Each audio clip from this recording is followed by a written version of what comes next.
এই ভিডিওটিও investing purpose এবং অবশ্যই লং টার্ম ইনভেস্টরদের জন্য। তো এই ভিডিওতে 3টি স্টক নিয়ে কথা বলা হবে, যে 3টি স্টক আপাতত ছোট অবস্থায় রয়েছে, স্মল ক্যাপ ধরনের কোম্পানি, কিন্তু এদের বিজনেসের গ্রোথ রয়েছে এবং এদের শেয়ার দরেও কিন্তু সেই গ্রোথটা কিন্তু প্রতিফলিত হচ্ছে। তো যখন থেকে এরা মার্কেটে নেমেছে তখন থেকে কিন্তু খুব ভালো পারফরমেন্স দিচ্ছে। তো এই যে শেয়ার দরে তাদের যে গতিটা কিন্তু এমনি এমনি নয়, তাদের বিজনেসে গতি রয়েছে। তো মার্কেটে কিন্তু প্রচুর স্মল ক্যাপ মাইক্রো ক্যাপ ধরনের কোম্পানি থাকে। তো সেই কোম্পানিগুলোর মধ্যে যে কোম্পানিগুলোর বিজনেস স্ট্রং রয়েছে, বিজনেসে গতি রয়েছে, সেই কোম্পানিগুলোকেই চুজ করে কিন্তু এগুলো আর কি কথা বলা হয় এগুলো নিয়ে। তো এক্ষেত্রে এই কোম্পানিগুলোর যে ফান্ডামেন্টাল ফিনান্সিয়াল যে গুরুত্বপূর্ণ জিনিসগুলো, এদের বিজনেস, এসব কিন্তু দেখে নেওয়া হবে। এতে এই কোম্পানিগুলো সম্বন্ধে একটা ধারণা আসবে এবং সিদ্ধান্ত নিতে সুবিধা হবে যে এই কোম্পানিগুলোকে লং টার্মের জন্য পোর্টফোলিওতে অ্যাড করা যায় কিনা। আর অবশ্যই মাথায় রাখবেন, যেহেতু স্মল ক্যাপ ধরনের কোম্পানি সেহেতু একটু রিস্ক বেশি থেকেই যাবে। তো আপনাকে যদি বড় রিটার্ন পেতে হয় তবে কিন্তু একটু রিস্কি টাইপের স্টকে যেতেই হবে, মানে যেগুলো প্রাথমিক অবস্থায় রয়েছে, ছোট অবস্থায় রয়েছে। তো এই ধরনের কোম্পানিগুলো যদি এদের বিজনেসের গ্রোথটা কিন্তু মেইন বিষয়, তো বিজনেসে যদি গ্রোথ এরা ধরে রাখে আর কি ঠিকঠাক, তবে কিন্তু এই কোম্পানিগুলো খুব বড় রিটার্ন দেওয়ার সম্ভাবনা থাকে। তো অবশ্যই সেগুলো কিন্তু খুব সাবধানে ট্রিট করতে হয়, সময় অন্তর অন্তর তাদের বিজনেস ঠিকঠাক এগোচ্ছে কিনা, যে কোয়ার্টারলি রেজাল্ট বেরোয় সেগুলোর উপর কিন্তু নজর রাখতে হয়। তো যাই হোক, সেই কোম্পানিগুলো পরিচয়ে চলে আসি। আর অবশ্যই একটা ডিসক্লেমার তো থাকবেই, যে যেহেতু রিস্কি স্টক সেহেতু রিস্ক ম্যানেজমেন্ট ঠিকঠাক রেখে তবেই কিন্তু এই কোম্পানিগুলোর কথা ভাববেন। তো প্রথম যেটা স্টক রয়েছে সেটা হচ্ছে ইথোস লিমিটেড। তো এরা লাক্সারিয়াল যে জিনিসপত্র সেগুলো নিয়ে কিন্তু কাজ করে, যেমন ঘড়ি, অ্যাক্সেসরিজ, বিভিন্ন ধরনের লাক্সারিয়াল জিনিসপত্র। এদের প্রচুর দামি দামি, মানে যদি দেখেন যে লাক্সারিয়াল জিনিসের মধ্যে আর কি, মানে ব্যবসা করার ক্ষেত্রে এরা কিন্তু লিডিং কোম্পানি ইন্ডিয়ার মধ্যে। দেখুন, এটা 2007 থেকে এরা ব্যবসা করছে। তো ethos is India's largest luxury and premium watch retail player. বিশেষ করে ঘড়ির ক্ষেত্রে কিন্তু এরা খুবই পপুলার, খুব দামি দামি। এদের ব্র্যান্ডগুলো দেখলেই বুঝতে পারবেন, এদের যে দামগুলো দেখলেও বুঝতে পারবেন। তো বর্তমানে কিন্তু আমাদের দেশের আর কি, আপনি যদি পরিসংখ্যানগতভাবে দেখেন আর কি, আমাদের দেশের দিন দিন কিন্তু মিলিয়নিয়ার বিলিয়নিয়ারের সংখ্যা বাড়ছে। তো মানুষের হাতেও কিন্তু টাকা পয়সা বাড়ছে আর কি, মানে পার হেড যে আর কি ইনকাম। তো সেক্ষেত্রে এই লাক্সারিয়াল জিনিসপত্রের প্রতি কিন্তু চাহিদাও বাড়ছে। তো সেই জন্য কিন্তু এই কোম্পানির বিজনেসটাও কিন্তু গ্রো করছে সেভাবেই। তো এর যদি আপনি দেখেন প্রোডাক্টগুলো, দেখুন এদের যে ওয়াচগুলো, এক একটা দাম দেখুন, 20 লাখ, 29 লাখ, 4 লাখ, 12 লাখ, 30,000, এরকম সব দামি দামি এদের মানে ওয়াচ রয়েছে। মানে এই লাক্সারিয়াল ওয়াচের ক্ষেত্রে কিন্তু এরা ইন্ডিয়ার মধ্যে মার্কেট লিডার। এদের যদি ব্র্যান্ডগুলো দেখেন, রোলেক্স, আলপিনা, তারপরে অ্যাঞ্জেলোস, তারপরে অ্যানোনিমো, প্রচুর ব্র্যান্ড রয়েছে এবং এগুলো প্রত্যেকটাই কিন্তু পপুলার। এগুলো সাধারণ মানে মধ্যবিত্তের জন্য নয়, উচ্চবিত্ত লোকের জন্য এদের যে প্রোডাক্টগুলো রয়েছে। তাছাড়া জুয়েলারিতে রয়েছে এদের ব্যবসা, অ্যাক্সেসরিজ বিভিন্ন ধরনের, তারপরে রিপেয়ার এবং সার্ভিসেও এরা কাজ করে, এই ধরনের জিনিস বুটিকে এরা কাজ করে, তারপরে ওয়াচ গাইড এসব নিয়ে এরা কিন্তু সার্ভিস প্রোভাইড করে।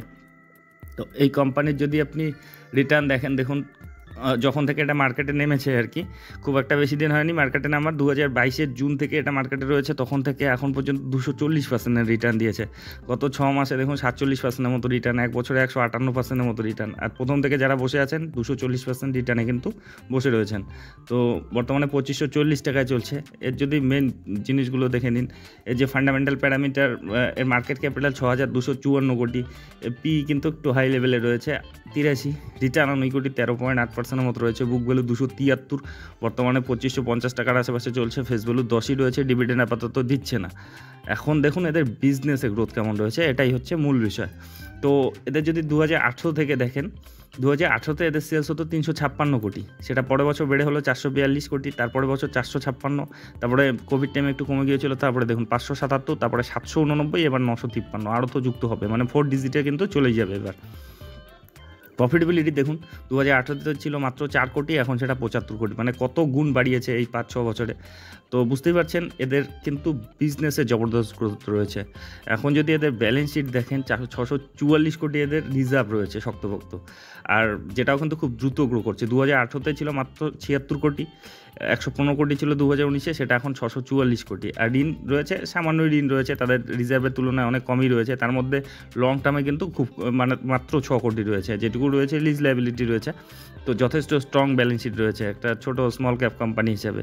শেয়ার হোল্ডিং প্যাটার্ন যদি দেখেন, শেয়ার হোল্ডিং প্যাটার্নে দেখবেন প্রোমোটার রয়েছে 57.88%। তো ইদানিং যে ট্রিম করেছে আর কি প্রোমোটাররা, 64 থেকে 57 হয়েছে, সেটা কিন্তু এফআইডিএইডি কিনে নিয়েছে। গোটাটা যে পাবলিকের ঘাড়ে চলে গিয়েছে সেটা না। দেখুন 7% থেকে 10%, 10.5%-এর মতো হয়েছে এফআইডিএই হয়েছে 9% থেকে 12%-এর মতো, আর পাবলিক হয়েছে 19%-এর মতো। তো ডেটাগুলো প্রত্যেকটি কিন্তু প্রচণ্ড সম্ভাবনাময়, শেয়ার হোল্ডিং প্যাটার্ন হোক, ব্যালেন্স শিট হোক, আর এর যে সেলস এবং প্রফিটেবিলিটি গ্রোথ হোক, সব কিছুই কিন্তু পজিটিভ রয়েছে। তো এই কোম্পানিটিকে আপনারা স্টাডি করতে পারেন। এরপরের যেটা কোম্পানি রয়েছে সেটা হচ্ছে ল্যান্ডমার্ক কার্স লিমিটেড। তো এরা গাড়ির ব্যবসা করে, বিভিন্ন ব্র্যান্ডের যে দামি দামি ব্র্যান্ডের যে গাড়িগুলো রয়েছে সেই ব্র্যান্ডের গাড়িগুলো কিন্তু এরা সেগুলো নিয়েই বিজনেস করে। আপনি যদি দেখেন এদের 1998 সাল থেকে এরা ব্যবসা করছে।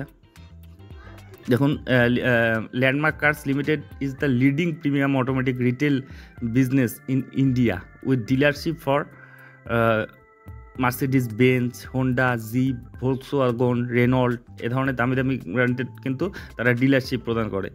তাছাড়া দেখুন the company also caters to the commercial vehicle retail business of Ashok Leyland in India. তো এদের গাড়িরই বিজনেস রয়েছে, সেটা আপনারা বুঝতেই পারছেন। এদের যদি আপনি ক্লায়েন্টগুলো দেখেন, ক্লায়েন্টগুলোও খুব বড় বড় রয়েছে। দেখুন জিপ, হোন্ডা, ভোলক্সওয়াগন, অশোক লেল্যান্ড, মানে যাদের পার্টনার আর কি, এটা ঠিক ক্লায়েন্টও বলা যায় না, পার্টনার আর এদের। তো এদের যদি দেখেন যে মোটামুটি 8টি গ্লোবাল যে ব্র্যান্ডগুলো রয়েছে দামি দামি, সেগুলো নিয়ে কাজ করে। তারপরে 28টা শহরে আর কি, আমাদের দেশের মধ্যে 28টা সিটিতে তাদের বিজনেস রয়েছে। আর 114টা তাদের ফেসিলিটি রয়েছে আর কি। স্টেট এবং ইউনিয়ন টেরিটরি 8টা রয়েছে, 4200-র উপর এমপ্লয়ি রয়েছে। বিজনেস কিন্তু দিন দিন তারা শক্তিশালী করছে। তো এই কোম্পানির যদি আপনি রিটার্ন দেখেন, দেখুন গত 6 মাসে তেমন রিটার্ন দেয়নি, গত 1 বছরে 44%-এর মতো রিটার্ন দিয়েছে। আর যখন থেকে এটা মার্কেটে নেমেছে তখন থেকে এখন পর্যন্ত 74%-এর মতো রিটার্ন দিয়েছে। বর্তমানে 799 টাকায় চলছে। আর বলতে গেলে একটা কনসলিডেশন ফেজের মধ্যে দিয়েই যাচ্ছে আর কি, এখনও কিন্তু সেরকম গতি দেয়নি, কিন্তু যথেষ্ট পোটেনশিয়াল রয়েছে। ডেটাগুলো দেখলেই বুঝতে পারবেন। এর যে মার্কেট ক্যাপিটাল 3298 কোটি, পি রয়েছে 45-এর মতো, রিটার্ন অন ইকুইটি 25.2%-এর মতো রয়েছে, বুক ভ্যালু 121 রয়েছে, বর্তমানে 800 টাকার আশেপাশে চলছে, ফেস ভ্যালু 5 রয়েছে, ডিভিডেন্ডও দিচ্ছে এত ছোট কোম্পানি হিসেবে। তার মানে কিন্তু প্রফিটেবল কোম্পানি। দেখুন 2018-তে এদের সেলস হতো 1611 কোটি, সেটা এখন 3238 কোটি। তো প্রত্যেক বছর কনসিস্টেন্টলি কিন্তু তারা গ্রো করছে। মাঝে কোভিড টাইমে একটু কমে গিয়েছিল, তারপরে কিন্তু আবার তারা পুরনো মানে তারা কিন্তু গ্রোথ তাদের অব্যাহত রয়েছে। এখন যদি এদের প্রফিটেবিলিটি দেখেন, দেখুন 2018-তে ছিল 18 কোটি, এখন সেটা 71 কোটি। এটা থার্ড কোয়ার্টার অবধি, ফোর্থ কোয়ার্টারে আরও যুক্ত হবে। ব্যালেন্স শিট যদি দেখেন 477 কোটি এদের রিজার্ভ রয়েছে, ঋণও রয়েছে 575 কোটি, মানে তার মধ্যে কিন্তু লং টার্মে খুব কমই রয়েছে, 17 কোটির মতো রয়েছে, বেশিরভাগটাই শর্ট টার্মে রয়েছে। তো নতুন ছোট কোম্পানি হিসাবে কিন্তু এটা কোনো ব্যাপার না, যেহেতু প্রফিটেবল কোম্পানি সেহেতু কিন্তু এই ঋণগুলো মানে সেই কোম্পানির ক্ষেত্রে ভালোভাবেই কাজ করে আর কি, যদি তারা প্রফিটেবল থাকে। তো অবশ্যই প্রফিটেবিলিটি বৃদ্ধি করলে তারা তাদের যে ব্যালেন্স শিট ঠিকঠাক করে নেবে।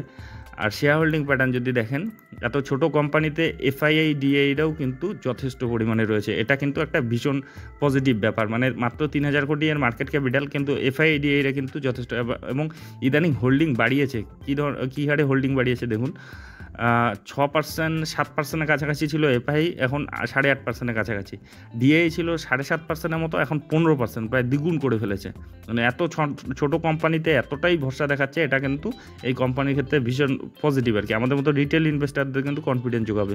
তো যেখানে পাবলিকরাই হোল্ডিং কমাচ্ছে, কিন্তু ইনস্টিটিউশনাল ইনভেস্টাররা কিন্তু হোল্ডিং বাড়াচ্ছে। সেখানে প্রোমোটারও কিছু ট্রিম করেছে, কিন্তু সেটা কিন্তু এফআইডিআই নিয়ে নিয়েছে। তো এটারও যে ডেটাগুলো দেখলেন সব কিছুই কিন্তু ভীষণ পজিটিভ রয়েছে। তো এই কোম্পানিটিকে আপনারা স্টাডি করতে পারেন। এরপরের যেটা কোম্পানি রয়েছে তো সেই কোম্পানি হচ্ছে আইসমেক রেফ্রিজারেশন লিমিটেড। তো এই কোম্পানিও কিন্তু খুব ভালো রকম গ্রোথ দেখাচ্ছে। তাদের যে নাম শুনেই বুঝতে পারছেন বিভিন্ন ধরনের রেফ্রিজারেশন যে মেশিনগুলো হয় তারা সেটা তৈরি করে, ছোট বড় মাঝারি কোল্ড স্টোরেজগুলো যে হয় ছোট, তারপরে যে গাড়ির মধ্যে যে স্টোরেজগুলো থাকে সে ধরনের জিনিস মানে পৌঁছানোর জন্য সে ধরনের দেখুন রেফ্রিজারেটর কন্টেইনারগুলো আর কি, সেগুলো এটা তৈরি করে। তো বুঝতেই পারছেন এরা কী ধরনের প্রোডাক্ট তৈরি করে। এদের ক্লায়েন্ট বেসও কিন্তু খুব স্ট্রং রয়েছে। এই কোম্পানির যদি দেখেন গ্রোথটা দেখুন, যখন থেকে মার্কেটে নেমেছে আর কি, এটা 2020 সাল থেকে এটা লিস্টেড রয়েছে। তো তখন থেকে এখন পর্যন্ত 633% মতো কিন্তু বড় সড়ো রিটার্ন দিয়েছে। আর দেখুন চারটা লেফট টু রাইট কিন্তু উপরের দিকেই সুন্দর করে উঠছে, আর বর্তমানে কিন্তু একটা কারেকশনেও রয়েছে। এখন যদি হাই থেকে দেখেন মোটামুটি 30%-এর কাছাকাছি কিন্তু কারেকশনে রয়েছে, যেটা গত 6 মাসে কিন্তু নেগেটিভ রয়েছে। গত 1 বছরে 57%-এর মতো রিটার্ন দিয়েছে, কিন্তু যারা লং টার্মে হোল্ড করছেন তারা কিন্তু 633% রিটার্নে বসে রয়েছেন। 511 টাকায় চলছে। এখন দেখুন এদের এই গ্রোথটার সঙ্গে আর কি, শেয়ার দরে গতিটার সঙ্গে তাদের বিজনেসের সামঞ্জস্য রয়েছে কিনা। এর মার্কেট ক্যাপিটাল 802 কোটি মাত্র। তো বুঝতে পারছেন মাইক্রো ক্যাপ ধরনের কোম্পানি। পি রয়েছে 39, রিটার্ন অন ইকুইটি 29 রয়েছে, বুক ভ্যালু রয়েছে 55, 508 টাকার আশেপাশে চলছে, 10 রয়েছে ফেস ভ্যালু, আর ডিভিডেন্ডও দিচ্ছে 0.35 হিসাবে। এখন দেখুন বিজনেসটা, দেখুন 2018-তে এদের যে সেলস হতো 103 কোটি, সেটা এখন 352 কোটি। প্রত্যেক বছর কনসিস্টেন্টলি তারা গ্রো করছে। যদি আপনি এদের নেট প্রফিটেবিলিটি দেখেন, সেখানে ছিল 7 কোটি 2018-তে, এখন সেটা 21 কোটি। তো বুঝতেই পারছেন সেলস প্রফিটেবিলিটি দেখে তারা দিন দিন তাদের যে বিজনেস বৃদ্ধি করছে। ব্যালেন্স শিট যদি দেখেন 72 কোটি এদের রিজার্ভ রয়েছে, আর ঋণ রয়েছে 27 কোটির মতো, তার মধ্যে লং টার্মে রয়েছে 8 কোটি। তো যথেষ্ট ঠিকঠাক রয়েছে এর balance sheet. Shareholding pattern যদি দেখেন, এখানে প্রোমোটার রয়েছে 74.49%-এর মতো, আর এফআই কিন্তু নজর দেওয়া শুরু করেছে 0.02%-এর মতো। এত মাইক্রো ক্যাপ কোম্পানিতে সাধারণত তারা কিন্তু তেমন ভরসা দেখায় না। পাবলিক রয়েছে 25%-এর মতো। তো যাই হোক, যে 3টি কোম্পানি নিয়ে কথা বলা হলো, 3টিরই যে ডেটাগুলো দেখলেন প্রত্যেকটি কিন্তু ভীষণ পজিটিভ রয়েছে, সেই জন্য এই কোম্পানিগুলোকে কভার করা হলো। তো যাই হোক, এ ধরনের ভিডিও যদি আপনাদের উপকারে লেগে থাকে তবে অবশ্যই চ্যানেলটি সাবস্ক্রাইব করে রাখবেন। আর একটা বিষয় অবশ্যই, এগুলো কিন্তু কোনো ধরনের রিকমেন্ডেশন নয়, কারণ শেয়ার বাজারে আমি কোনো বিশেষজ্ঞ নই কিংবা সেবি রেজিস্টার্ড অ্যানালিস্টও নই। আমি যা দেখছি শিখছি সেগুলোই আপনাদের সঙ্গে শেয়ার করছি। আর এই 3টি স্টক সম্বন্ধে আপনাদের কি মতামত অবশ্যই কমেন্ট বক্সে লিখে জানাবেন। আর আপনি যখন ইনভেস্টমেন্ট করতে যাবেন আরও ডিপলি অ্যানালাইসিস করবেন, আপনার যে ফিনান্সিয়াল অ্যাডভাইজার রয়েছে তাদের উপদেশ নেবেন। আর অবশ্যই এগুলো ছোটো ধরনের কোম্পানি, প্রচণ্ড রিস্কি হবে, সেহেতু রিস্ক ম্যানেজমেন্ট ঠিকঠাক রেখে তবেই কিন্তু ইনভেস্টমেন্টের কথা ভাববেন। তো যাই হোক, ভিডিওটি শেষ পর্যন্ত দেখার জন্য ধন্যবাদ।